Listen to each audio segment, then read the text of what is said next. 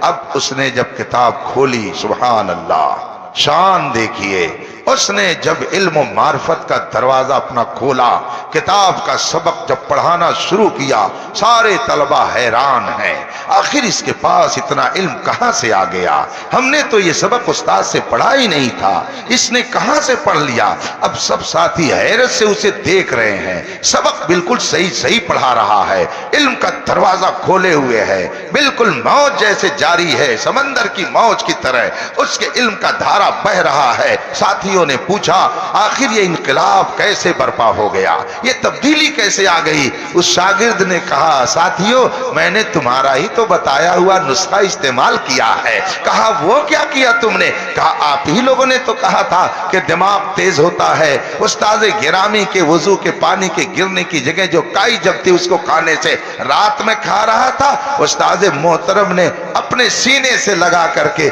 میرے دل کی دنیا کو بدل دیا ہے. نگاہ ولی میں وہ تاثیر دیکھی، بدلتی ہزاروں کی تقدیر دیکھی. جو لوگ کہتے ہیں ولی کیا دیتے ہیں، بزرگ کیا دیتے ہیں، وہ عقل کے اندھے ہیں، پیدل ہے عقل و شعور سے. ان کو اللہ تبارک و تعالیٰ نے جو عقل سلیم دی تھی اس میں سوچنے سمجھنے کی جو صلاحیت رکھی تھی وہ ختم ہو گئی ہے، ورنہ بزرگوں کی شان میں وہ گستاخی نہیں کرتے. اللہ بے شک عطا کرتا ہے مگر یہ بھی سچائی ہے کہ اپنے محبوبوں کے واسطے سے عطا کرتا ہے. حضرت صوفی صاحب رحمت اللہ تعالی علیہ نے اپنی پاکیزہ زندگی جس طرح سے گزار کر کے امت کی رہنمائی فرمائی، میں نے خود بہت سارے علاقوں میں اپنے ماتھے کی آنکھوں سے دیکھا ہے کہ ان کے مریدین جو پرانے ہیں ان کے اندر دینداری ہے، نماز کی پابندی کا اہتمام ہے، چہرے پر داڑھی ہے۔ ان سے اگر پوچھا جاتا ہے کہ آپ کس سے بیعت ہیں تو وہ بڑے فخر سے کہتے ہیں کہ اللہ کا شکر ہے میں صوفی صاحب کا مرید ہوں، میں صوفی صاحب سے بیعت ہوں۔ ہمارے محلے میں بدیانی، آپ لوگ جانتے ہیں میں بدیانی محلے کا ہوں، بدیانی محلے میں آج سے تقریباً 40 سال کے قریب پہلے، تقریباً 40 سال ہو رہے ہوں گے، ایک بہت ہی مشکل مسئلہ اس طرح سے پیش آ گیا، سنی وہابی کو لے کر کہ دو گروپ ہو گیا، لیکن دونوں کے درمیان ایک صاحب نے کہا ایسا ہے آپ نہ ہماری سنو نہ ہم آپ کی سنیں، اس علاقے میں جو سب سے معتبر شخصیت ہو آپ بھی اس کا نام بتائیے ہم بھی اس کا نام بتائیں، دونوں کا اگر اس پہ اتفاق ہو جائے تو چل کر کے اسی سے فیصلہ کرا لیا جائے۔ سب نے کہا ٹھیک ہے، اچھی بات ہے، یہ 40 سال پہلے کی بات میں بتا رہا ہوں۔ آبادی کے لوگوں نے کہا ہاں ٹھیک ہے۔ کسی نے درمیان میں نام لے لیا کہ خلیل آباد اور بدیانی کے کسی مولانا صاحب کے پاس کیوں چلا جائے، امر ڈوبھا صوفی نظام الدین صاحب کے پاس چلا جائے، اس لیے کہ وہ اگر فیصلہ کریں گے تو وہ منہ دیکھ کر فیصلہ نہیں کرتے ہیں بلکہ قرآن و حدیث دیکھ کر فیصلہ کرتے ہیں۔ دونوں فریق نے رضامندی ظاہر کر دی اور کہا ٹھیک ہے چلیے ہم بھی اس پر تیار ہیں۔ اس کا مطلب ہے اس علاقے میں ہمارے صوفی صاحب کی شخصیت اپنے زہد و تقوی کی بنیاد پر ہر ایک کے دل میں جگہ رکھتی تھی اور سب ان کو اپنا مسلم پیشوا اور مقتدا تسلیم کرتے تھے۔ یہ اللہ کا کرم ہے کہ اللہ نے ایسی پاکیزہ شخصیت ہمارے خطے کو عطا فرمائی ہے۔ فخر ہے ہم سب لوگوں کو کہ رب قدیر نے حضرت خطیب البراہین صوفی نظام الدین صاحب جیسی شخصیت کو اس علاقے میں پیدا فرمایا، جن کا فیضان صرف اگیا، صرف لہرولی، صرف لو کی لالا نہیں، آج الحمدللہ ہندوستان کے مختلف خطے میں پھیلا ہوا ہے اور لوگ ان سے فیض پا رہے ہیں۔ حضرت صوفی صاحب رحمت اللہ تعالی علیہ کی پاکیزہ زندگی ایک عالم ربانی کی زندگی تھی، ایک عالم ربانی جیسے رہتا ہے حضرت صوفی صاحب نے اسی طرح سے زندگی گزاری اور پڑھنے پڑھانے سے انہوں نے اپنا تعلق ہمیشہ رکھا۔ جب تک صحت سلامت رہی انہوں نے اپنے آپ کو پڑھنے پڑھانے میں لگا رکھا تھا۔ بخاری شریف جو قرآن کریم کے بعد سب سے صحیح ترین اور اہم کتاب ہے، حضرت صوفی صاحب رحمت اللہ تعالی علیہ نے تقریباً 50 سال اس بخاری شریف کا درس دیا ہے۔ ان کی زندگی الحمدللہ ایک متبع سنت شخصیت کی صورت میں ہمارے سامنے ہے۔ ایسے بزرگوں کو دیکھ کر کے ہی ہم یہ سمجھتے ہیں کہ عالم ربانی کس کو کہا جاتا ہے۔ اس دور میں بھی ایسی شخصیتیں موجود ہیں، یہ اور بات ہے کہ میری کوتاہ نظر وہاں تک نہ پہنچے، ہاں البتہ ایک ایسی شخصیت کو اس وقت بھی میں جانتا ہوں کہ جو اپنے زہد و تقوی اور فضل و کمال کی بنیاد پر متبع سنت شخصیت کی صورت میں ہم درمیان ہے، جن کو شہزادہ صدر الشریعہ محدث کبیر علامہ ضیاء المصطفیٰ دامت برکاتہم العالیہ کے نام سے جانا جاتا ہے۔ انہیں میں نے دیکھا، ان کا سفر دیکھا، ان کا حضر دیکھا، ان کی گفتگو سنی، ان کا ہنسنا میں نے دیکھا، ان کا چلنا میں نے دیکھا۔ حضرت صوفی صاحب رحمت اللہ تعالی علیہ کو میں نے دیکھا کہ اگر محفل میں ہوتے، چند اساتذہ امر ڈوبا کے موجود رہتے، وہاں اگر کوئی ہنسی کی بات آ جاتی تو چونکہ سنت طریقہ یہ ہے کہ کہا لگا کے نہ ہنسا جائے، زور سے آواز لگا کے نہ ہنسا جائے۔ آپ لوگوں میں سے بہت سارے لوگ ہوں گے جنہوں نے شعور کی حالت میں صوفی صاحب علیہ رحمہ کو دیکھا ہوگا، لیکن کبھی آپ نے ان کو ٹھٹھا مار کر کے ہنستے ہوئے نہیں دیکھا ہوگا۔ اگر بہت خوشی کا کوئی ماحول ہوتا تو حضرت صوفی صاحب رحمت اللہ علیہ مسکراتے، تھوڑا کھل کر کے مسکراتے، جس کو کھل کر مسکرانا کہا جاتا، یہ سنت رسول ہے۔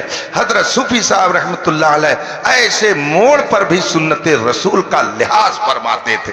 اور جو اللہ و رسول کی اطاعت میں زندگی گزارتا ہے وہ دنیا سے جانے کے بعد بھی مرتا نہیں ہے بلکہ وہ زندہ رہتا ہے۔ حضرت صوفی صاحب کو 10 سال سے زیادہ کا عرصہ گزر گیا گئے ہوئے اس ظاہری دنیا سے، مگر آج بھی الحمدللہ صرف اس خطے ہی میں نہیں بلکہ ہندوستان کے مختلف خطوں میں ان کے نام کی محفل منعقد ہوتی ہے۔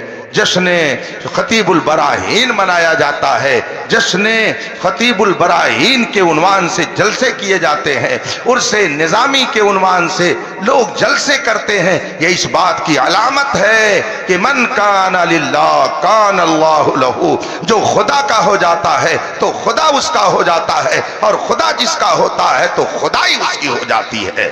اللہ کا کرم ہے کہ اس نے ہمیں اپنے بزرگوں اپنے محبوبوں کے دامن سے وابستہ رکھا ہے، اور آپ پر خصوصی فیضان ہے بزرگان دین کا کہ اللہ تبارک و تعالی نے آپ سب کو سنی صحیح العقیدہ بنا کے رکھا، ورنہ پتہ چلتا کہ کوئی غوث پاک کی توہین کر رہا ہے، کوئی خواجہ غریب نواز کی توہین کر رہا ہے، کوئی مخدوم پاک کی توہین کر رہا ہے۔ اور اب تو اتنے دھرندھر قسم کے بدماش پیدا ہو گئے، مولوی کہلانے والے، پیر کہلانے والے، مولانا کہلانے والے، جن کو چلنے کا سلیقہ نہیں، جن کو بیٹھنے کا طریقہ نہیں، معلوم ہے جن کو پیشاب کر کے استنجا کرنے کا شور نہیں ہے، ایسے لوگ بھی صحابہ پر تبرہ کرنے لگے ہیں۔ کبھی حضرت امیر معاویہ کی شان میں گستاخی، کبھی کسی اور صحابی کی شان میں گستاخی۔ یہ وہ فتنے ہیں جو اس وقت جنم لے رہے ہیں۔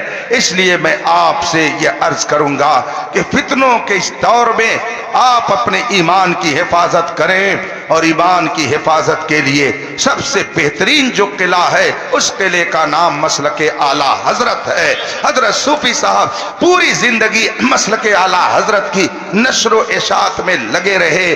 حضرت کے وصال سے پہلے حضرت کی گمشدگی کا جو واقعہ پیش آیا، اور اس کے بعد جب حضرت کی دریافت ہوئی، حضرت تشریف لائے اور آپ لاہور اولی میں کچھ روز قیام پذیر رہے، لوگ دیکھنے کے لیے آتے تھے۔ ایک روز میں بھی دیکھنے کے لیے حضرت پاس آیا، حضرت کا دیدار کرنے کے لیے، خیریت معلوم کرنے کے لیے۔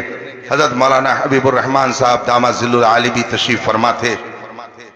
دوپہر کا وقت تھا، کھانا رکھا گیا، کھانا کھایا گیا۔ اس کے بعد میں ٹھنڈک کا موسم تھا، پلر کے سہارے ایک چٹائی بچھا کر کے صوفی صاحب علیہ رحمہ کو بیٹھا دیا گیا، اور بغل میں لا کر کے خادم نے ایک کتاب رکھ دی۔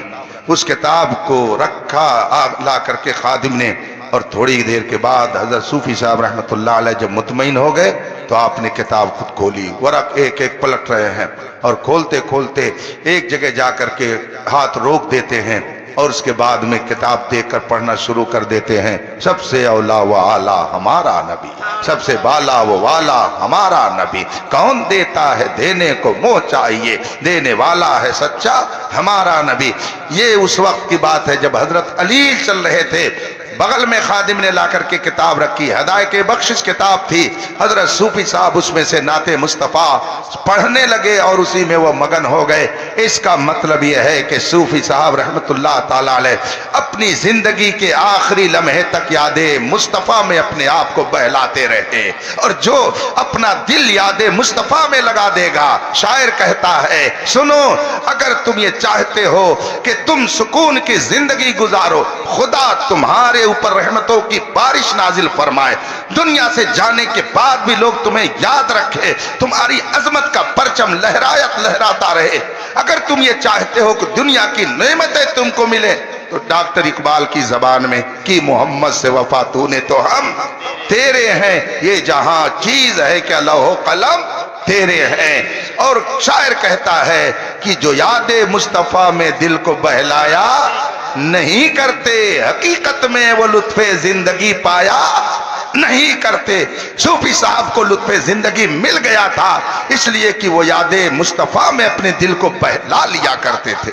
اللہ تبارک و تعالی حضرت کی تربت انور پر رحمت و نور کی بارش فرمائے، ان کے درجات کو بلند فرمائے۔ میں اس کا سخت مخالف ہوں، میں نے اپنے بزرگوں کو دیکھا، اس سے پہلے بھی شاید میں نے یہاں پر یہ بات بیان کی۔ حضرت صوفی صاحب رحمت اللہ تعالیٰ علیہ سے میں نے پوچھا تھا حضور آپ نے کئی مرتبہ حج کیا ہے؟ صوفی صاحب سے میں نے پوچھا آپ نے کئی مرتبہ حج کیا؟ آپ بتائیے جو مرید لوگ ہیں، صوفی صاحب نے کئی مرتبہ حج کیا؟ بتائیے، میں تو آپ سے، یہ تو تب کیسے مرید ہو بھیا؟ مرید اپنے پیر کے حالات کو جانتا ہے، مرید اپنے پیر کے حالات کو پڑھتا ہے اور اس پر عمل کرنے کی کوشش کرتا تو ادھر سے فیضان آتا ہے۔ میرے مرشد حضور تاج الشریعہ ہیں۔ حضور تاج الشریعہ کبھی ٹیشو پیپر نہیں استعمال کرتے، استنجا کے لیے تو ناجائز ہے ہی ہے، کھانے کے بعد ہاتھ بھی نہیں پوچھتے تھے۔ اور جب سے میں نے جان لیا کہ حضور تاج الشریعہ کبھی ٹیشو پیپر کھانے کے بعد بھی نہیں استعمال کرتے تھے، اگر کوئی مجبوری ہے تو الگ چیز ہے، مجبوری کا حکم الگ ہوتا ہے، تو جب سے میں نے یہ جانا الحمدللہ میں اپنے مرشد کے اس عمل پر خود عمل کرتا ہوں۔ میں دستی رکھ کے رہتا ہوں، اس میں ہاتھ پوچھ لیتا ہوں، کسی کے رومال سے ہاتھ پوچھ لیا، مگر ٹیشو پیپر میں نہیں استعمال کرتا، اس لیے کہ میرے مرشد نے کبھی اسے استعمال نہیں کیا ہے۔ اور مرشد نے کیوں نہیں استعمال کیا؟ اس لیے کہ فتاوی عالمگیری جیسی عظیم کتاب میں لکھا ہوا ہے کہ کھانے کے بعد کاغذ سے ہاتھ پوچھنا مکروہ ہے، تو اس مکروہ پر انہوں نے کبھی نہیں عمل کیا۔ میں اپنے شیخ کے اس عمل کو پسند سمجھتا ہوں، پسند کرتا ہوں، الحمدللہ میں بھی اسی پر عمل کرتا ہوں۔ میں نے صوفی صاحب رحمت اللہ تعالی علیہ سے پوچھا تھا کہ حضرت آپ نے کتنی بار حج کیا ہے؟ تو حضرت نے فرمایا ایک بار حج کیا ہے، صرف ایک بار حج کرنے گیا ہوں۔ میں نے کہا حضرت آپ کے پاس تو بہت پیسے ہیں، آپ تو کئی بار جا سکتے تھے، تو حج کرنے آپ دوبارہ کیوں نہیں گئے؟ تو حضرت صوفی صاحب رحمت اللہ تعالی علیہ نے ارشاد فرمایا، دیکھو بات یہ ہے کہ فوٹو کھچوانا پڑتا پاسپورٹ بنوانے کے لیے، اور فوٹو کھچوانا حرام ہے، اس لیے اب دل نے چاہا کہ فرض حج ادا ہو چکا ہے، علماء نے اس کے لیے اجازت دی ہے کہ فرض حج کے لیے تصویر کھچوا سکتے ہو، تو میں نے پاسپورٹ بنوانے کے لیے حج فرض ادا کرنے کے لیے تصویر کھچوا لی، پاسپورٹ بنوا لیا۔ زندگی میں ایک ہی مرتبہ حج کرنا فرض ہے، تو وہ فرض میرا ادا ہو گیا، اب میں جو حج کروں گا یہ نفلی ہوگا، تو نفلی حج کے لیے فوٹو کھچوانا کیسا ہے؟ یہ بار بار میرے ذہن میں بات آ رہی تھی اور دل بھی چاہ رہا تھا کہ حضور کی بارگاہ میں حاضری دی جائے۔ یہ صوفی صاحب نے خود مجھ سے بیان کیا، دل چاہتا تھا کہ سرکار کی بارگاہ میں حاضری دے، مگر ناجائز کام۔ اس کے بعد حضرت نے فرمایا، میں نے سوال بھجوایا فلاں جگہ دارالفتہ میں، فلاں مفتی سے میں نے سوال کی کروایا، تو وہاں سے جواب آیا کہ آپ اگر بچتے ہیں تو بچتے رہیے۔ حضرت فرماتے ہیں یہ جواب ایسا نہیں تھا جو کلیئر ہوتا، اپنے الفاظ میں حضرت نے فرمایا، یہ بالکل واضح جواب مجھے سمجھ میں نہیں آیا کہ آپ اگر بچتے ہیں تو بچتے رہیے، اس سے میں نہیں سمجھ سکا کہ یہ جائز مان رہے ہیں کہ ناجائز مان رہے ہیں۔ تو فرمایا کہ میں نے مفتی جلال الدین صاحب کے پاس سوال بھیجوایا، وہاں سے جواب آیا کہ نفلی حج کے لیے بھی تصویر کشی ناجائز و گناہ ہے۔ جب وہاں سے یہ جواب آیا، اتنا کہنے کے بعد حضرت صوفی صاحب کی آنکھوں میں آنسو آ گئے، یہ میں اپنے مشاہدے کی بات کر رہا ہوں، ان کی آنکھوں میں آنسو آ گئے، اور پھر اپنا ہاتھ ایسے ہی اپنے چہرے پر رکھا، اور رکھنے کے بعد آنکھوں سے آنسو گرتے رہے، اور فرمایا کہ ناجائز کام کر کے سرکار کی بارگاہ میں کیسے جائیں گے، اس لیے میں نے کبھی دوبارہ نفلی حج نہیں کیا ہے۔ آج بے حیا بے غیرت لوگ جاتے ہیں رسول پاک کے روضے کے سامنے سیلفی لیتے ہیں، شرم نہیں آتی ہے۔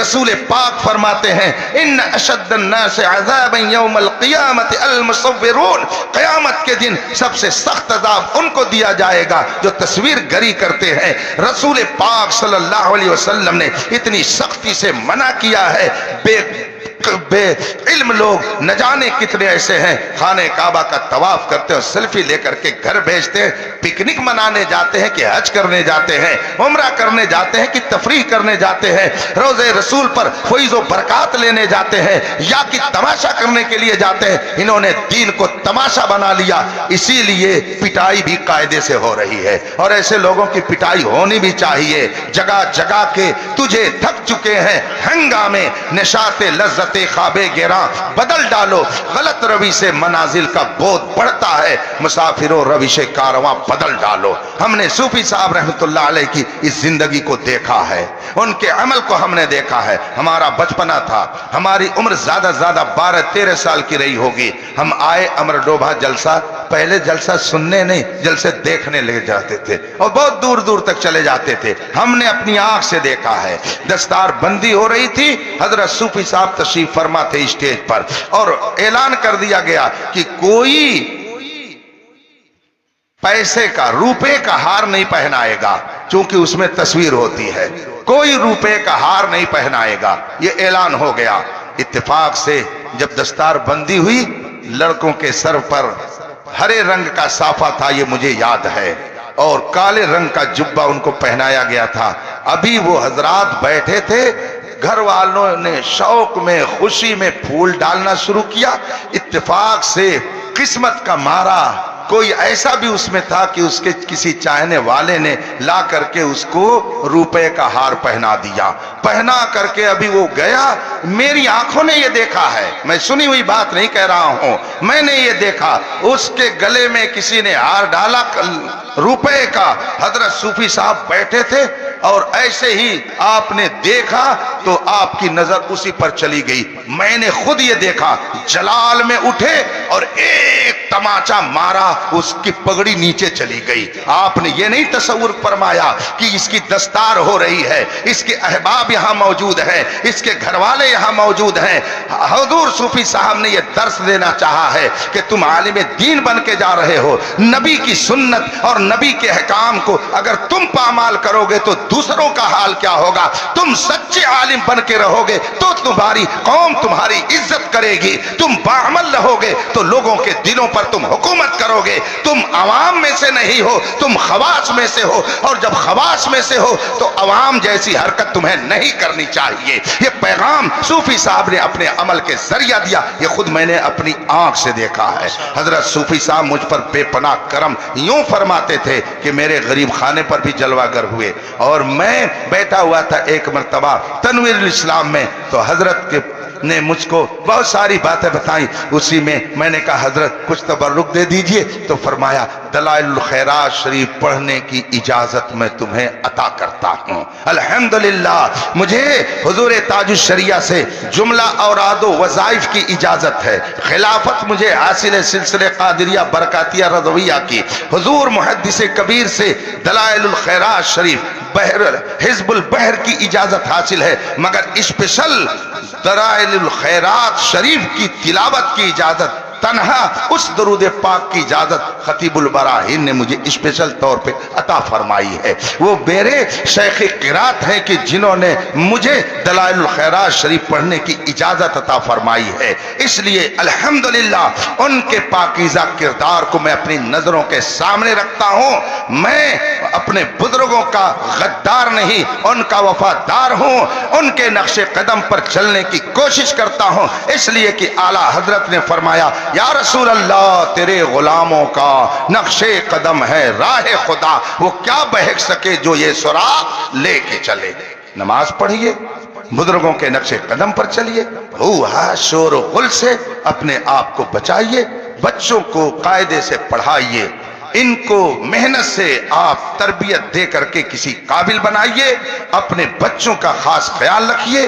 یہ اپنا وقت گندی فلموں کے دیکھنے میں, پب جی کھیلنے میں, موبائل استعمال کرنے میں جو ضائع کر رہے ہیں, اس سے ان کی آنکھ ضائع ہو رہی ہے, آنکھ کی روشنی ختم ہو رہی ہے, ان کی صحت خراب ہو رہی ہے, ان کا وقت ضائع ہو رہا ہے, ان کا فیوچر تاریک ہو رہا ہے. آپ ان سب چیزوں پر توجہ دیں اور مسلک اعلیٰ حضرت پر سختی سے قائم رہیں. اللہ تبارک و تعالی اپنے حبیب کے صدقے میں ہمیں اور آپ کو دونوں جہان کی نعمتوں سے مالا مال فرمائے اور ایک اور نیک بن کر رہنے کی توفیق عطا فرمائے. وآخر دعوانا ان الحمدللہ رب العالمین. السلام علیکم.